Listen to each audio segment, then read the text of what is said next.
Welcome to Leads and Leverage, Real Estate Team Leader Lounge, where success in real estate meets passion-driven leadership. I'm your host, Tyler Gibson. I'm an entrepreneur, real estate team leader, and investor, and I'm thrilled to have you join us in the ultimate hub for real estate excellence. In this exclusive lounge, we're diving deep into strategies, tactics, and stories that fuel the success of real estate teams. Whether you're a seasoned pro looking to take your leadership skills to new heights or an aspiring entrepreneur ready to build your own powerhouse team, this podcast is your go-to resource for insider insights and actionable advice.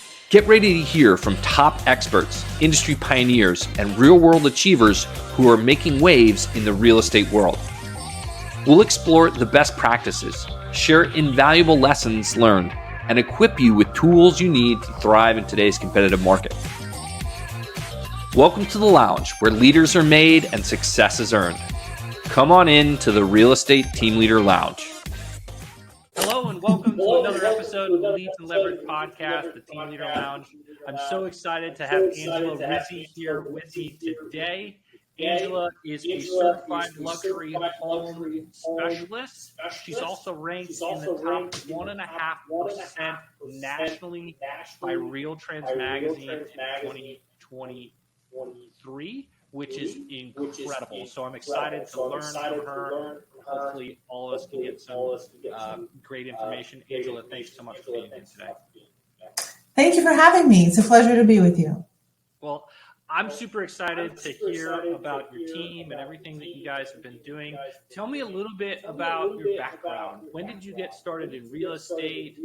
When did you start the team? And what do things look like in your business today? Sure. So I started in real estate 2016. So it's about 8 years. I started working full-time really in 2017. I was brand new to the Naples market and I had a completely different career prior. I was in the event marketing and event staffing business for 25 years in the Miami area. And when I moved to Naples, I decided to change careers and get into real estate. Actually, when I was 23, I had gotten my license, my real estate license when I first moved to Florida, but I didn't use it. I really just was pursuing other things at the time. So I let it go and then I got it back 2016. So excited to make that choice. Well, so you started in 2016. You said you started full-time in 2017. Right. What did that first year look like to give you the confidence to go full-time? So, that's a good question. It's very challenging starting any new business. And, that's one thing that people have to understand. It's not just, I'm a salesperson, I'm going to sell real estate. It's starting a business. And, coming from that prior background of having a business for 25 years, I knew that. So I knew that it was going to be, starting all over again, starting a whole new career. So I wanted to take that year to kind of wind down in the roles that I had in my prior business and learn as much as I could about the real estate market and Naples, because I was brand new to Naples. I didn't know anybody except my parents. And so that whole year was really needed to really kind of dive in and learn what I needed to learn to excel.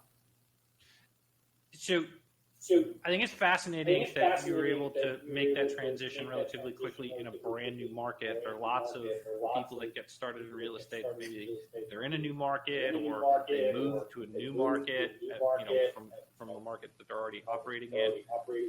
I'm so curious, what did you do to start getting clients in a brand new market where you didn't know anybody? Yeah, that was challenging. They say usually your friends and family first, but I really didn't have any friends yet. Family, my parents were selling their house and buying a new one. So they were my first customer, which was great. But, I was fortunate because some, family and friends might not give you that trust in a huge transaction, that for them is, a big deal, which for anybody buying and selling a house, it is a big deal. So I was very thankful that my parents, were trustworthy, trusted in me to do that. And, really what I did was I just hit the ground running and hosted open houses. I, reached out to everybody that I could that wanted open houses hosted, and I had a target area of where I wanted to serve. And so in that area, I just reached out to other agents that had listings and hosted open houses. So that kind of gets the ball rolling and at least meeting some people, starting to build your pipeline.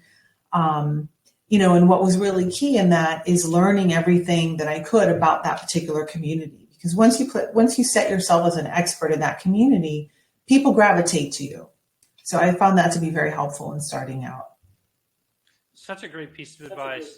Go host, if you don't have listings or you don't have clients, just go do open houses, as many as you possibly can, because literally people come to you. Exactly.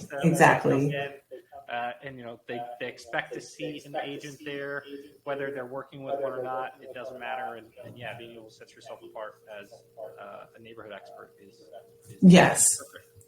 So at what point did you start the team? So I started the team about a year and a half ago.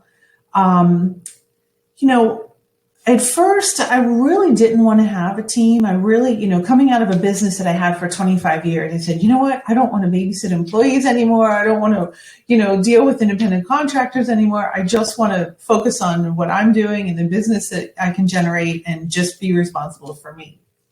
Well, that didn't last very long. So I actually, I really started getting so much business that I said, I'm turning business away. And that's kind of what prompted me to start a team.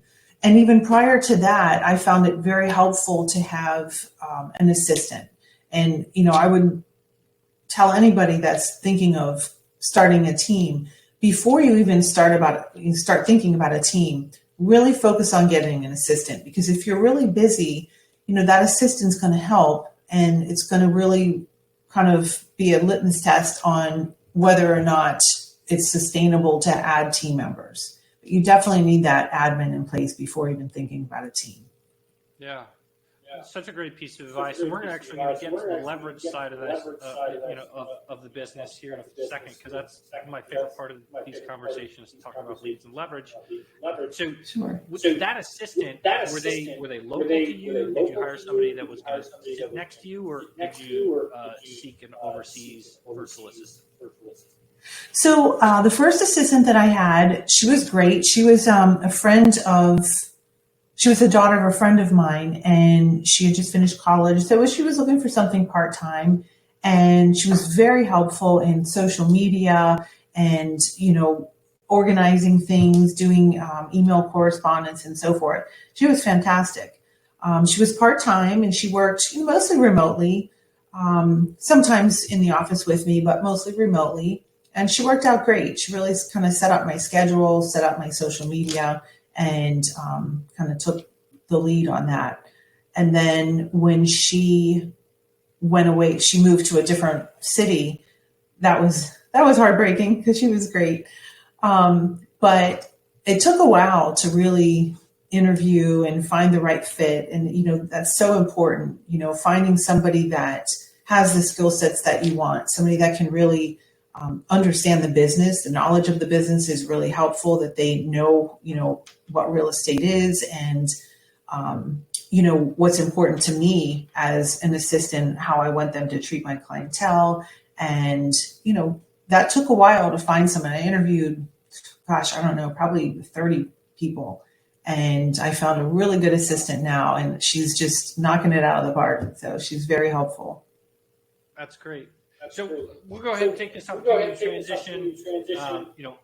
One of the questions I love asking on the show is, what is that first piece of leverage? And I think you already mentioned it. It's in finding an assistant.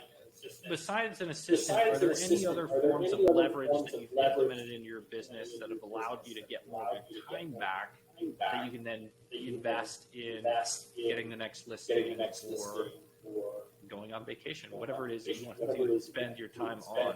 Are there any other forms of leverage that you would highly recommend to folks that are thinking about? Yeah, well, you mentioned vacation. I'm not sure what that word means. No, I'm just kidding. I'm known as a workaholic, so, but I'm working on that. And having the team and assistant, they're all helping to make that happen. So I plan on some vacations later in the year. Yeah. So, we're in a time in life where there's so much that we can use to kind of automate things and, AI even, that really helps with helping, writing descriptions or helping with captions of posts and things like that. So I definitely would take advantage of as much as you can to help automate. I'm really into creating a system and then duplicating that. So instead of creating something over and over, really just having your systems in place. So having a spreadsheet for, listing all the way through, through the marketing, through the showings, and all the way through contract to close. So I literally build a system in place that I can replicate over and over and use that as our guideline for my assistant and for the agents. So I find that very helpful. Any type of systems that you feel comfortable with, you can use like for automating some social media, although I'm finding out now that's not a real good way to post because it actually hurts you more than it helps. But I guess in the beginning, when you want some content for your, social media, it does help to have some automated posts and things like that. And really anything that you find helpful, even with your CRM, your, database management tools and so forth. If there's a system that you use that you can put reminders and things like that, that really helps a lot. So you're kind of not having to think about 100 things you got to do all day long. It's really kind of setting it in a schedule for you. I love that. Yeah, I use Google Calendar, everything. I tell people all the time, if it's not on my calendar, it doesn't exist. And I say that. We say the same thing. Right. So let's talk about leads a little bit. Do you have a particular lead generation program or system? Do you buy leads? Is it all organic? What does your business development process look like? Yeah, so I'm so against buying leads. I've never bought Zillow leads or anything like that because, in this business, it's all about trust and your likability. If people know you and they like you and trust you, most importantly, that's when you really excel in the business. And, for me, it has to be a win-win for everybody involved. So if a customer feels like I'm selling to them, or I'm just randomly, buying ads for people that I don't know, it's going to be really hard to gain their trust. And so for me, it's all about that warm, sphere of influence that I create, whether it's through open houses, meeting people and them getting to know me, getting to know my knowledge of the community, or if it's,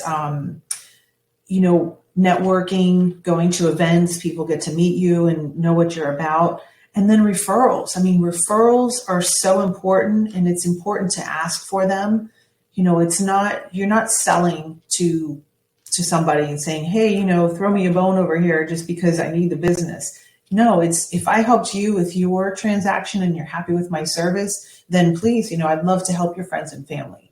And it's as simple as that. It's if somebody really enjoyed the transaction and they felt like they really got what they wanted and more, then why wouldn't they refer? Just like if you go to a hairdresser and you really like that hairdresser and what they do, you refer to your friends. You say, oh yeah, I use this hairdresser. They're great. So same thing, people should never be ashamed or embarrassed to ask for a referral because people want to give good service to their friends and relatives and be that source. But yeah, I highly can't stress enough about not buying ads. I mean, I see people buy Zillow ads. Zillow is now another brokerage. So you're literally giving your business to another brokerage. So unless you're getting a referral fee, I don't understand why someone will give their business to another brokerage. Yeah, I'm not going to go down the Z hole today because there's just so many things I could say about it. How big is your team now? How many agents do you have on the team now? 5 agents. Wow. Okay. And you started that last year? Yes. Or earlier this year? Last year. Last year. Okay. How did you grow so quickly? How did you get 5 agents so quickly? So, it's funny. I really didn't have a goal to have that many agents. It just so happened that people that I already knew that I was working, or actually in the community that I lived in, there were some ladies that I played pickleball with, and I didn't realize they had their license, and we were just talking casually about, putting your license in a referral or something like that. And then it just kind of morphed into, hey, you know what, maybe we should join your team. And so that's two of them. One is from a different market. They're in Connecticut, and they have a license here in Florida too. So they use their license here. And then a husband and wife team that is here local. They were actually, the husband was in my office, and I was mentoring him, as I'm also the mentor and the field trainer for my office. William Reid is here in Naples. And so I was mentoring him, and he really liked what I was teaching him and my style and so forth. And so he asked to join my team, and then his wife got licensed and she joined. So yeah, so it just organically just grew, and it's very happy with the team that we have. And I know you don't buy leads, so do you give some of your overflow business to those team members? Are you encouraging them to lead generate for themselves as well? What does that dynamic look like? Yeah, so I'm a strong believer in teaching someone to fish rather than giving them the fish. It's a little biblical there, but it's so important. I don't want my team to feel like they have to stay on my team in order to succeed because they don't know how to do anything without me. Just like your children, you teach them things because one day they're going to be independent and have to do it on their own. So, I teach my team how to nurture leads, how to create leads. I mean, yes, I'd love for them to stay with me and continue as long as possible. However, it's important that they learn how to get their own business. I do have overflow that I get, or I'll get listings and sometimes co-list them with some of my agents, just because of, we have a lot of listings, especially at this time. And, that way it gives them experience. It helps to take a little bit off my plate as well. Buyer leads, having so many listings, we're always getting buyer leads, whether it's through the online searches, the different web, different search engines. Yeah. So we get a lot of leads from there. I have a few rental properties for some of my customers, and we get a lot of leads from there as well. So, I just constantly filter them out to my team members and, help them nurture them, help them turn them into customers. That's great. When you talk to your team members about converting leads, because getting a lead is one thing, converting them is a totally different thing. What are you encouraging them to do, or what are you telling them to do to help them convert an opportunity into an actual client that either signs a listing agreement or a buyer's agreement? What are you suggesting to them? Yeah, so, I'm a big believer in, like I said before, a win-win. I always put myself in the position of the other person. Like, how would I want that person to interact with me? Do I want to feel like they're selling me something? No, people usually don't like that experience. Do I want something of value? Like, if I feel they're giving me value or giving me information that I might not otherwise get somewhere, then that makes them more valuable to me. So I always tell them, put them on a CRM, like a drip campaign, something that you can continuously send something to them to remind them that you're there, because, that's a big thing in this industry. People are afraid to reach out to their customers or potential customers thinking that they're going to bother them. Well, if you're sending them something of value, like, market report updates, interest rate updates, things that they will find of value. Like, I just recently sent something out to my database, and it was a service that Collier County offers that you can get an email alert if somebody goes into your title, like someone tries to steal the title of your home, which is rampant nowadays. Then I sent that out, and literally one of my customers called me yesterday and said, "Oh, that email you sent out, tell me about that." So customers or potential customers actually reach out to me sometimes rather than me having to reach out to them. And that really shows that I'm giving them something they find valuable. I'm not just trying to send them emails to get their business, but I'm literally helping them. They might not be ready now. I've had customers that I worked with for 4 years before they actually bought something. And some people would really shy away from that and say, oh my gosh, I can't wait 4 years for a sale. Well, that's why building your pipeline is so important. So you have people at different stages. But yeah, so the item of value, reminding them that you are in business, that you're out there. So, that's one of the things that when you don't keep in touch with somebody, all of a sudden you see a for sale sign in their yard. It's like, oh my gosh, why did I keep in touch with them? So we all need that little jolt of, oh my gosh, why didn't I make that phone call? So, being a secret agent is not a good idea. You got to remind them that you're in the business still and that you're, ready, willing, and able to help them with their needs. Yeah. So good. Being a secret agent is a bad thing. And yes, when you see your friends on Facebook post about how they sold their house and they're moving and you didn't know about it until that moment, it can absolutely be a gut punch and a wake-up call that either you didn't have enough value or you didn't stay in touch well enough for them to think about you when they were getting ready to make that decision. So that's so great. I know that your team is still relatively new, right? But that might actually be a blessing since some of the people that will listen to this might be thinking about starting a team. What do you wish you would have known before you started the team now that you're a year into it or so?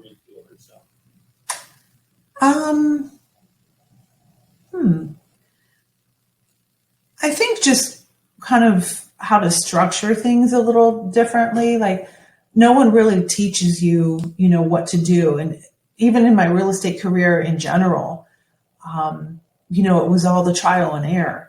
So having a blueprint, so to speak, of how to do things really would have been helpful. So I guess, just it's still kind of new. So it's still a little bit of trial and error with the team. But, like I said before, I just kind of put it in the perspective of how would I want to be treated? What do I think is fair? Because win-win is everything to me. Like if one person's winning everything and the other person's losing, there's going to be a conflict there. There's going to be a problem. So yeah, I think, just more guidance on kind of how to set things, how to structure leads that come in, how to do marketing, as a team so that everybody gets benefit from it. It's things like that. It's still kind of work in progress. So I love it. Well, what's one piece of advice you would give to somebody that's thinking about starting a team? So again, I would have an admin in place, like really figure out what your why is. Why do you want to have that team? Is it because you want to make more money, having more income from other agents? That's usually not the best reason to start a team. That might be an end result, but it's not usually a good reason. It's, putting customers first. I want to service my customers as much as I can. I don't want to turn customers away that want to work with me. So having that admin in place first to help automate things, to help, set up the timelines of things to run smoothly, and then bringing the team members on to help feed through some of that business that I might not be able to attend to. So I would definitely say have the why in place first and why you want to do it. Awesome. No, that's great. We're getting towards the end here, so we'll kind of wrap up. Any final words of wisdom that you would shout out to anyone listening? People asked also how to get more business. Another thing too, I think is really important is once you pick, you should have a farming community, a community that you are willing to spend time in, usually the community you live in. Do everything you can to be the go-to person in that community. That's what really sets you apart. When you're the expert of that community, the different floor plans, all of the specifics about that community, good, bad, and the ugly. It's good to know because they look to you as the expert. host events, get involved as much as you can, just constantly network. And that's one of the things I attribute my success to. Is when I first moved into the community, I moved into a brand new community. So everybody was new. Everybody was looking for their own kind of little circle of friends. And that's really important, whether it's a new community or not. Really get to be the heart of that community and, help as much as you can, and not help in a fake way, like, I'm going to help them so they list their house. Just genuinely, help. I mean, whatever you can to share information. Like, a lot of people don't know about the homestead exemption. That's something that all of us property owners in Florida should be 100% aware of, because it's a huge benefit of living in Florida, is having that homestead and the portability of the homestead. So when you move, if you're buying a bigger house that has a higher cost, you're able to port the savings from the homestead that you had in your original house to that one. And so, little things like that, like, really get to know the ins and outs of everything that makes the community great, whether it's the local or the broad community, meaning the state, with those type of benefits. I love it. That's so good. So thank you so much for spending some time with us today. If people wanted to learn more about you or get in touch with you, what's the best way for them to do that? They can go to our website. It's angelarizzi.ravis.com.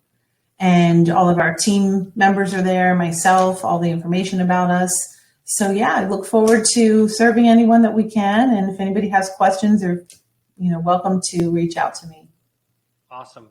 Well, thank you so much, Angela, for being here today. And thank you to those of you that are listening online or watching. This has been another episode of the Leads and Leverage podcast, the Team Leader Lounge. And we hope to see you all next time. Bye. Thank you so much for having me. Have a great one. Bye.